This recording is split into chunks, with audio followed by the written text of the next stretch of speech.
अस्सलाम वालेकुम जी दोस्तों, 450 रुपये पर नी फिर सेल लगा दी है जनाब। माशाल्लाह रामपुरी कबूतर पहला माशाल्लाह चेक करो जी जनाब। 450 रुपये पर जनाब। नायाब चीज़ा लैके आए भरावां वास्ते 450 रुपये पर जी दोस्तों। दूसरा पीस 450 रुपये पर माशाल्लाह जौन सिरा जा कबूतर है, कमाल ना जनाब। सही है, गुलाबी रंग लगे अस नवे परां विच है। सही है, चेक करो माशाल्लाह जी। इत्थे चेक करो जनाब।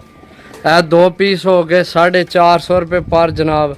रामपुरी ते जौन सिरा जनाब नवे परां विच पकड़ान होए है। चेक करो, दो नवे परां विच ने। सही है, दो पीस हो गए जी दोस्तों। तीसरी जनाब सियालकोटी, कमाल नहीं जनाब, तुसी जोड़ियां च भी पा सकते हो। सिर्फ और सिर्फ 450 रुपये पर। चेक करो जनाब, तुसी चीज़ चेक करो। बाकी छोड़ सा नवे परां विच भी। सही है, दो विकटा पईयां नवे परां विच। सही है, 450 रुपये पर जी दोस्तों। माशाल्लाह टैडी पीस चेक करो यार माशाल्लाह। 450 रुपये पर जनाब। खुश्क पंजियां भी जोड़ियां वाले भी कबूतर चेक करो जी जनाब। टैडी पीस माशाल्लाह। छोड़ के भरावां की चेक करा सा जनाब। माशाल्लाह चेक करो, कांटियां वाला कबूतर है जनाब जी दोस्तों। सेबे वाली पट्ठी जनाब, हफकी बहुत करनी है, इसकी छोड़ ही देसा जनाब।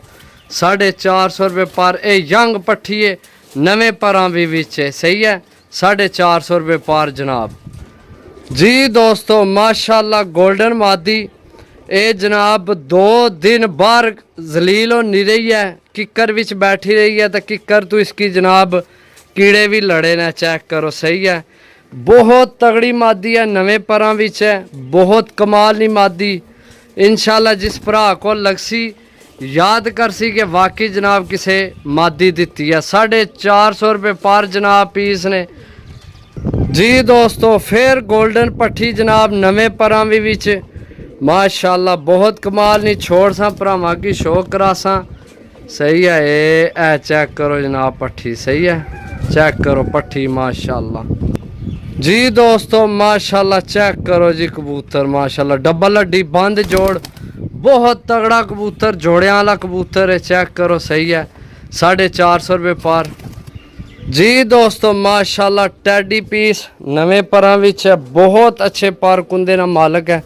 छोड़ सा जनाब, छोड़ के भरावां की चेक करा सा। चेक करो जनाब। सही है, 450 रुपये पर जनाब। लग गई है सेल डील माशाल्लाह। जिस भरा लैने और 10 पीस ने जी दोस्तों। माशाल्लाह गोल्डन पीस आखिरी, बाकी सारे नवे परां भी विच ने। सही है, चेक कर लो, सारे ने नवे पार ने। सही है, एक सिर्फ गोल होए है क्योंकि ये जोड़ियां वाला कबूतर है। तो इसलिए आखना शो कराने इंशाल्लाह मज़ा आएगा जी दोस्तों। चेक करो जनाब माशाल्लाह। ए चेक करो, ये जोड़ियां वाला कबूतर है। इस गल्ला ये गोल कट्टे है। सही है, ये गोल कट्टे ने।